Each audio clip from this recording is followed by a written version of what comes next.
हमारी माताएं बहनें, हम इतने ज़्यादा आलसी हो गए कि अपने लिए खाना भोजन का प्रबंध भी नहीं कर पाते हैं। सिर्फ ऑर्डर देते हैं, आधे घंटे में डिलीवरी हो जाती है और खा के फिर सोचते हैं कि हमने पता नहीं क्या कर लिया। लेकिन धीरे धीरे हमारे यह शरीर, जितना हम शारीरिक व्यायामों से दूर हटेंगे उतना ही हम जल्दी बीमार होंगे, और जिसका कोई इलाज भी नहीं होगा। एलोपैथी 200 साल के आसपास हमारे कह सकते हैं पूरे विश्व में है। कुछ समय के लिए तो कह सकते हैं कि इलाज कर देती है, लेकिन परमानेंट इलाज नहीं करती है। और जो हमारे सामने प्राकृतिक चिकित्सा का लगा हुआ है, ये हमारी संस्कृति है, संस्कार है, व्यवहार है, जो हमारे ऋषि मुनियों ने, हमारे पूर्वजों ने हमारे लिए बनाए। प्राकृतिक चिकित्सा, हम अपने आप को प्रकृति से, नेचर से कैसे जोड़े। अब देखो, सुबह सुबह अगर आप किसी आलीशान बंगले में कोई सो रहा होगा, उसको बोल दो कि सुबह योगा करेंगे, कोई को इतनी सर्दी में योगा, है ना। हम भी जब यहाँ आए थे तो शायद सोच रहे थे कि सर्दी लगेगी, कैसे होगा। और देखो, सूक्ष्म व्यायाम स्वामी जी ने करवाए हैं और इसके बाद भी हमें लगता है कि सर्दी है ही नहीं। तो सोच का फर्क है। जैसे हम प्रकृति से जुड़ते हैं, प्रकृति हमारे साथ जुड़ती है, तो हमारा शरीर दिन ब दिन सुधरता जाता है। और मैं कहूँगा कि जो हमारे ये दर्शन आश्रम है और स्वामी जी का सानिध्य एनसीआर में, एक भागदौड़ की जो आधुनिक जिंदगी है उसके आसपास शायद ये पॉसिबल नहीं है। और मैं स्वामी जी का धन्यवाद करता हूं कि वो वर्षों से यहाँ पे हमारी सेवा दे रहे हैं, निस्वार्थ भाव से दे रहे हैं। तो स्वामी जी के लिए सभी क्लैपिंग करें एक बार। आप देखेंगे कि कहीं पे भी आप चले जाएं, पैसे के बिना तो बात ही नहीं होती है। और यहाँ पे निःशुल्क 1 दिन, 2 दिन, 10 दिन, महीना, 2 महीना, जितना रुकते हैं, आपका सेवा भाव जो कर सकता है वही काफ़ी है।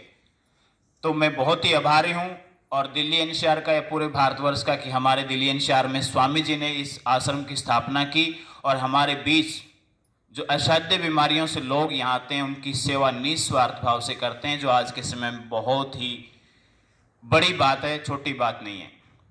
अब हमने योगाभ्यास किया, पहला सुख निरोगी काया। हमने सबने पढ़ा है, ये फिजिकल की किताब में पढ़ा है कि पहला सुख निरोगी काया। लेकिन वो सुख मिलेगा कैसे? हम तो भौतिकवादी हो गए हैं, सुविधाओं की तरफ दौड़ रहे हैं, शरीर को तो भूल ही गए हैं, है ना। 8-10 साल तक तो माँ बच्चे को देखती है, फिर बच्चा स्कूल वाले देखते हैं, फिर कॉलेज वाले, उसको पता ही नहीं चलता कि उसका जीवन कहाँ जा रहा है। तो हमारी जो संस्कृति है उसमें बहुत ही गुणों से भरी हुई है कि हम व्यक्तित्व का निर्माण कैसे करें। अब जैसे पहला सुख निरोगी काया, दूसरा सुख जेब में हो माया, धन माया। अब शरीर ही स्वस्थ नहीं होगा तो दूसरा धन कैसे आएगा? हम मेहनत करेंगे, मेहनताना हमें मिलेगा तभी तो आएगा ना। अब शरीर ही अलाचार हो गया है तो हम ना जॉब कर पाएंगे, ना कोई बिजनेस कर पाएंगे, ना कोई अच्छे कर्म कर पाएंगे। और जितना विजातीय तत्वों से शरीर भरेगा उतना नेगेटिविटी आएगी, गलत कार्यों की ओर हम अपने आप अग्रसर हो जाएंगे। तीसरा सुख, घर में हो सुलक्षणा नारी। अब सुलक्षणा नारी, आज का जो परिवेश है उसमें पैसे का, फिजिकल अटैचमेंट का एक मोह है, अदरवाइज और कोई भी मोह नहीं है। सुलक्षणा नारी एक बहन हमारी वो होती है कि जो पूरा बिखरा हुआ परिवार मिलता है उसको तिन को जोड़ के बहुत अच्छा परिवार बना देती है और उसको आगे की ओर लेके जाती है। और आज के टाइम पे जो बहनें, थोड़ा सा बुरा जरूर लगेगा कि सुबह उठते ही बच्चों को बोलती है फ्रिज में ब्रेड रखे हैं, जैम रखा है, लगा के खा के चला जा। तो ये सुलक्षणा नारी नहीं हो सकती। हमारा फर्ज बनता है कि हम एक परिवार, या तो हम एक सन्यासी हो जाएं, छोड़ दें घर बार, लेकिन अगर गृहस्थ लाइफ में तो हमारा फर्ज बनता है जितना स्वास्थ्य हमारा है हम उससे 2-3 गुना अपने बच्चों को दें। और आलस्य के कारण ही ये सारी चीजें होती है। जो विजातीय तत्व शरीर में होंगे वो सुबह उठने नहीं देगा। अगर आपका शरीर स्वस्थ होगा, पक्षियों की भांति हम चहचहाएंगे, उठेंगे, कूदेंगे तो सारे काम करेंगे। चौथा सुख, पुत्र आज्ञाकारी। अब हम ही आज्ञाकारी नहीं होंगे तो पुत्र की आज्ञाकारी की कल्पना नहीं की जा सकती। और पांचवा सुख, देश में वासा। अपने शरीर से प्यार करेंगे तभी हम अपनी देश, संस्कृति, प्रकृति से प्यार करेंगे। अगर शरीर से प्यार नहीं करेंगे तो फिर हमें अमेरिका, कनाडा, दूसरे देश प्यारे लगेंगे, अपना देश प्यारा नहीं लगेगा। तो ये पहले जो 5 सुख है उसका सबसे जो चाबी की है वो है हमारा स्वस्थ शरीर। जिसके पास स्वस्थ है वो बहुत बड़ा धनी और सुख का भोगी है। बड़ी बड़ी गाड़ियों में बैठने वाला आदमी सुखी क्यों नहीं है? मन से दौड़ रहा है, शरीर से तो दौड़ ही नहीं रहा है ना। अभी आपको भी एक टेस्ट लेते हैं, देखते हैं कि हम क्लास में है या नहीं, कहीं हम तो घर तो नहीं चले गए थे यहाँ से। ठीक है, छोटा सा टेस्ट सभी करेंगे। फिजिकली और शारीरिक और मानसिक रूप से उपस्थित होना जरूरी है, जो आज के टाइम में सबसे बड़ी दुविधा है। शरीर हमारे पास है लेकिन मन हमारे वश में नहीं है। मन घुमंतु जाति का है, वो भटकने वाला है, भटकाने वाला है। लेकिन अगर शरीर शुद्ध होगा, प्योर होगा, तो मन अपने आप व्यवस्थित हो जाएगा। आइए देखते हैं कि आप क्लास में थे या नहीं। फिजिकली और मेंटली दोनों रूप में यहाँ चाहिए, क्योंकि दोनों अलाइन, योगा हमारी बॉडी को अलाइन करता है, एक दिशा देता है। उस दिशा में अगर हम होंगे, चलेंगे तो कामयाबी मिलेगी, अगर नहीं चलेंगे तो क्या पता किस मोड़ पे कहाँ भटक जाएंगे। आइए शुरू करते हैं एक छोटी सी क्रिया, ब्रेनी एक्सरसाइज, दिमाग को खोलने वाली एक्सरसाइज। हम प्रेजेंट में जिए और हम यही देखेंगे कि हम यहाँ पे थे या नहीं। ठीक है, सबसे पहले दोनों हाथ हेड पे रखेंगे, तो हमें पता होना चाहिए कि हमारा हेड यही है। ठीक है, फिर शोल्डर और फिर घुटने, नी। ठीक है, हेड, शोल्डर, नी। अब मैं आगे पीछे बोल सकता हूं, आपको अपने दिमाग का, प्रेजेंट माइंड का प्रयोग करना है कि हम यहां पे हैं या नहीं। ठीक है ना, पता नहीं कल सुबह क्या खाया था, पता नहीं आगे क्या मिलेगा, रात को नींद नहीं आई, तो अब पता चलेगा कि आप प्रेजेंट में है या नहीं है। अगर प्रेजेंट में यहाँ पे होंगे तो जितनी एक्सरसाइज आपने की है उनका बेनिफिट आज से ही प्रारंभ हो गया, आप नित्य उनसे स्वस्थ होते रहेंगे। ठीक है, स्टार्ट करेंगे। हेड, शोल्डर, नी। बोलना नहीं है, आपको ध्यान रखना है कि मेरा नी कहाँ है, मेरा शोल्डर कहाँ है। मैं आगे पीछे बोलूंगा, आपको नहीं भटकना है। ठीक है, हेड, शोल्डर, नी, हेड, शोल्डर, नी, हेड, शोल्डर। वाह, है ना। एक बार और अच्छे से स्पीड से करेंगे। हेड, शोल्डर, नी, हेड, शोल्डर, नी, हेड, शोल्डर। Very good. अंतिम बार, आप जोर से हंसेंगे इसके बाद। ठीक है, अगर गलती हो जाएगी तो अपनी गलती पे हंसेंगे, ताकि हम संतुष्ट हो सकें कि हमने कुछ अच्छा किया। हेड, शोल्डर, नी, हेड, शोल्डर, नी, हेड, शोल्डर, नी, नी, नी। वाह, अभी भी नी के ऊपर है। चलिए दिल खोल के हंसेंगे। शादीशुदा कौन कौन हाथ ऊपर खड़ा करे। अब इनकी हंसी देखना, ये आर्टिफिशियल हो गई है ना। सिर्फ दांत दिखा सकते, दिल से तो आवाज आ ही नहीं रही है ना। दिल खोल के हंसेंगे, जो मैरिड है और अनमैरिड दोनों। ठीक है, जीवन की सभी समस्याओं को पकड़ें, जकड़ें और फेंक दें।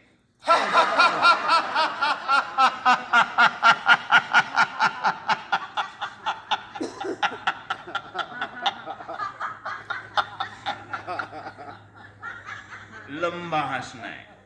ठीक है, जैसे जैसे क्राउड में, भीड़ में जाते जाओगे, सिर्फ दिखाने की हंसी है। और हंसना बहुत जरूरी है। जैसे हम भोजन लेते हैं, स्वामी जी ने कहा वायु, प्राण, ऊर्जा पहला भोजन है शरीर का। जरूरी नहीं कि हमें आलू के पराठे मिले, गोभी के पराठे मिले, जूस मिले, बादाम काजू मिले। सबसे पहला प्राण वायु हमारा भोजन है। उसको जितना लंबा करोगे उतनी एनर्जी आती जाएगी। अब सर्दियां आ गई, रजाई में मुंह देकर देखना कि कितनी ऑक्सीजन आ रही है, कितनी कंजप्शन है हमारी बॉडी की ऑक्सीजन की। ठीक है ना, जहां से रजाई ऊपर नीचे हो जाएगी वहां से ठंडी ठंडी सांस आ रही होगी, तो उस प्राण वायु को बढ़ाना है। दूसरा मैंने कहा हंसना, खुश रहना। चाइना, जापान में लोग पैसे देते कि मेरे दादा को, मेरे नाना को हंसा के जाओ, पैसे मिलते हैं। और हमारे यहाँ पे तो कितने लोग हैं, बुजुर्ग हैं, सुबह सुबह पार्कों में निकलते हैं, क्लैपिंग करते हैं, हंसते हैं। तो हंसना दिल के लिए जरूरी है। हार्ट की 3 आर्टरीज है, पूरा हार्ट पूरे शरीर के लिए ब्लड को पंप करता है, रिफाइन करता है, ऑक्सीजन मिलाता है। सप्लाई करता है। तो हार्ट की भी 3 आर्टरीज है, वो हार्ट को भोजन देती है, पोषण देती है। जब इनमें घी, तेल, विषाक्त चीजें चिपक जाती है तो ये धीरे धीरे सिकुड़ना प्रारंभ हो जाती है। फिर बोलते हैं पहला आ गया, दूसरा आ गया और तीसरा, होता है ना ऐसा। लेकिन अगर हम हंसेंगे, नॉर्मल आर्टरीज का साइज 1 से 2-3 mm तक होता है, लेकिन जब हंसते हैं 8 से 10 बढ़ जाती है, इसका साइज बढ़ जाता है। जो भी जमा डिपॉजिट होगा, विषाक्त या कोलेस्ट्रॉल, ट्राइग्लिसरीन, वो सब हट जाएगा। तो इसलिए हंसना जरूरी है। दुख संकट आएंगे क्योंकि हम ग्रस्त लाइफ में, हमारा जीवन, मानव जो जीवन है सबसे अद्भुत है। जो चीज़ अद्भुत होगी उसको पाने के लिए भी बहुत मेहनत करनी पड़ेगी। इसलिए परम पिता परमात्मा ने हमें मानव जीवन दिया है, हमें धन्य होना चाहिए, उसका बारंबार धन्यवाद करना चाहिए कि हे परमात्मा, आपने हमें जो दिया है हम उसमें संतुष्ट हैं। ठीक है, तो जितना हंसेंगे उतना आर्टरीज खुलेगी, हार्ट अच्छे से कार्य करेगा, शरीर स्वस्थ होगा। ठीक है, एक बार फिर मैं वापिस स्वामी जी के चरणों में हमारी आयुष विभाग गुरुग्राम की ओर से नमन करता हूँ, प्रणाम करता हूँ। धन्यवाद। बहुत खुशी है कि हमारी सरकार की ओर से भी प्राकृतिक चिकित्सा को कुछ महत्व देना शुरू किया गया है और डॉक्टर भूदेव जी ने हमारे आश्रम को चुना इस कार्यक्रम के लिए, उसका मैं बहुत आभारी हूँ। और जितने भी योगाचार्य वगैरह यहाँ आए उनका भी बहुत आभारी हूँ। उन्होंने अपना कीमती समय दिया, बहुत अच्छी बातें आपके लिए बताई। आज इन चीज़ों की शिक्षा की ज़रूरत है और हम लोग जो है अस्पताल दवाइयों की ओर भाग रहे हैं। अस्पताल और खोलो, बेड बढ़ाओ, दवाइयों का उत्पादन बढ़ाओ, हम उधर भाग रहे हैं, जबकि उनकी ज़रूरत ही नहीं इतनी। और जितना मर्जी उधर भाग लो, उससे समस्या हल होने वाली भी नहीं और हो भी नहीं रही है। घर घर हॉस्पिटल बन गया है तो क्या समस्या हल हो गई क्या? बीपी, शुगर, जोड़ों के दर्द, अस्थमा, साइनस, माइग्रेन, थायराइड, कितनी प्रकार की दुनिया भर की बीमारियां बढ़ती जा रही हैं दिन पर दिन। और घर एक हमारी मिनी डिस्पेंसरी बन गई है और इलाज किसी बीमारी का नहीं। सो आज इस बात को बड़ी गंभीरता से सोचना है, समझना सबको। आज मैं सोचता हूँ बहुत ही अच्छा कार्यक्रम हुआ है कि थोड़ा हमें भी बल मिला। चलो सरकारी कुछ इस कार्य को भी आगे बढ़ा रहे हैं। यहाँ पर आए हैं आज कर्मचारी, आपका शुभ नाम क्या है? संजीव बेबी जी और मुकेश जी, अजीत सोलंकी जी आज आए हुए। हमारे बीच में पूरी टीम आई है आयुष डिपार्टमेंट से। किस लिए आई है? इसको आगे प्रमोट करना आपके लिए। और बहुत बड़ी बात है कि हम जो प्राकृतिक एक सुप्रीम पावर है, सुप्रीम शक्ति है, जो हमारे स्वस्थ रहने की व्यवस्था स्वयं कर रही है, जिसने शरीर की रचना, जीवन रचना की, उसको आगे बढ़ाने के लिए ये पूरी टीम आई है। और मुझे लग रहा है अब कुछ जागरूकता आई है, हमारी सरकार में भी, कुछ लोगों में भी आएगी। सो ये आनी चाहिए। बिना इस जागरूकता आए हमारे जीवन का कल्याण, समाज का, देश का, विश्व का नहीं, हम बर्बाद हो जाए। उससे टक्कर नहीं ले सकते, हम टक्कर ले रहे हैं उससे। हर चीज़ को खराब करके अपनी इच्छा से बना करके चला के उससे टक्कर ले रहे हैं। सोच रहे हम ज़्यादा श्रेष्ठ कर रहे हैं। हम उससे श्रेष्ठ नहीं कर रहे, बल्कि अपना विनाश कर रहे हैं, उसको खराब करके।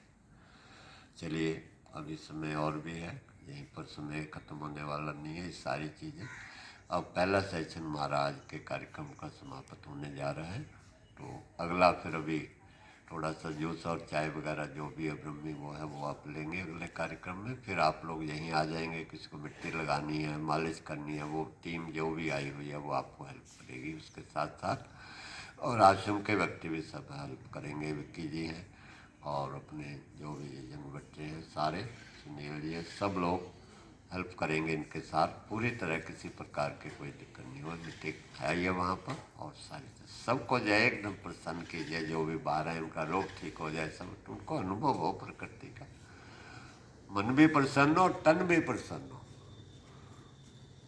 तब जीवन खुशहाल बन जाएगा। चलिए, इसके साथ ही हम प्रार्थना बोल के आज का कार्यक्रम पहले से सर्वे भवन्तु सुखिनः, सर्वे सन्तु निरामया, सर्वे भद्राणि पश्यन्तु, मा कश्चित् दुःखभाग् भवेत्। ॐ त्र्यम्बकं यजामहे सुगन्धिं पुष्टिं वर्धनम् उर्वारुकमेव बन्धनात् मृत्योर्मोक्षीमामर्तात्। ॐ द्यौः शान्ति अन्तरिक्ष शान्ति पृथिवी शान्तिरापः शान्तिरोषधया शान्ति वनस्पतयः शान्तिर्विश्वे देवा शान्ति ब्रह्म शान्ति सर्वगम् शान्तिरेव शान्ति सामा शान्तिरेधि। ॐ शान्ति शान्ति शान्ति। हाथों को रगड़िए थोड़ा, ओछुआ को पैदा कीजिए, खूब रगड़िए खूब रगड़िए। इसको आंखों पर लगाकर अपनी आंखों को पवित्र करें। आंखों से कभी बुरा ना देखें। कान माथे को रगड़िए, विचार अच्छे हो। कनपट्टियों को रखिए, बुद्धि हमारी ठीक रहे। नासिका को रगड़िए, नाक हमारी पवित्र हो। होठों को रगड़िए, मुख हमारा पवित्र हो। कभी बुरा ना बोले, बुरा ना खाए। गालों को रगड़िए अपने, हमारा चेहरा सुंदर हो, आकर्षित हो। कानों को रगड़िए, कान हमारे पवित्र हो, बुरा ना सुने। कानों को खींचिए, आंखें बंद करके प्रभु को समक्ष एहसास कीजिए और अपनी गलतियों की क्षमा मांगे। ऐ मालिक, जन्मों जन्मों से हमसे बहुत सारे पाप कर्म हुए हैं, गलतियां हुई हैं। इसके लिए ऐ मालिक हमें क्षमा करें। आपकी शरण में आए हैं, समझ नहीं थी, कोई मार्गदर्शक नहीं मिला, इसलिए हे प्रभु अब हमें गुरुओं की संगत दें, संतों की संगत दें, ऋषि मुनियों की संगत दें, जहाँ हम तेरे सत्संग सेवा ध्यान से जुड़ करके अपने समृद्ध जीवन को सफल करें और संसार का भी प्रभु भला करें। कानों को दबाइए, 2 बार 3 बार कानों को रगड़िए और प्रभु को समर्पण कर दें। ये तन प्राण समस्त वस्तुएं ऐ मालिक तेरी हैं और तूने जो ड्यूटी जिम्मेदारी हमारे ऊपर सौंपी है हम उनको पूरी कर सकें। उसके लिए अपनी बल शक्ति बुद्धि ज्ञान हमें प्रदान करो ताकि हम उसको करने के योग्य हो जाएं, जिससे हम सारे विश्व की सेवा करें। कोई रोगी कोई दुखी संसार में प्रभु ना रहे। ऐसे सुंदर विचार रखते आज